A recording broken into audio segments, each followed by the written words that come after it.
Jin nima uchun inson tanasiga kiradi? Jin o'zidan o'zi darrov inson tanasiga kirib ketmaydi. Shu ko'chada yurgan jin yugurib kelib bir kishiga kirib ketmaydi. Yo kechasi yurgan odam topib olib kirib olmaydi.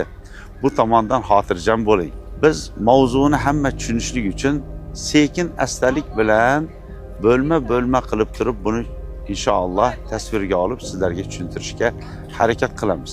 Jinni kirishligining asosiy sababi buyurtma, folbin, sehrgar, bilagon tomonidan buyurtma bilan jin insonning tanasiga kirib, o'sha nima buyurtma bo'lsa, o'shani bajaradi. Xotini bilan sovutmoqchimi? Ishini yuritishni to'xtatmoqchimi? Ishida bankrot qilmoqchimi? Yo'inki ajrashtirmoqchimi? Savdosini to'xtatib qo'ymoqchimi? Va hokazo.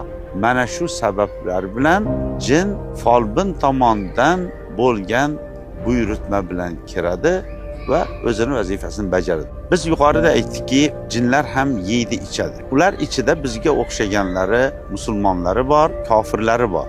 Va biz insonlarga o'xshash halol mehnat bilan o'zining luqmasini topadiganlari bor, yengil yo'l bilan pul topishga harakat qiladiganlari bor. Jinlarning ozuqasi suyak, tezak va ular qonlarni yalaydi, qon ichadi. Go'shtlardan yeydi. Endi ular mana shu narsalarga yetishlik uchun, yengil yo'l bilan yetishlik uchun ular folbinlar bilan o'rtada shartnoma tuzadi. Shuning uchun ham folbinlar oq qo'y, qora qo'y, so'y yoki qonlab yuboring, qon chiqaring deganning sababi ular o'zlarining, endi albatta ular jinlarimiz demaydi-yu, kishilarimiz deydi. O'sha jinlarini to'ydiradi, ularni boqadi, uning evaziga jinlar ular aytgan odami yoki suratida ko'rsatgan kishilarning ichiga kirib, ularning vazifasini, buyrug'ini bajarib beradi. Bu qanaqa amalga oshadi?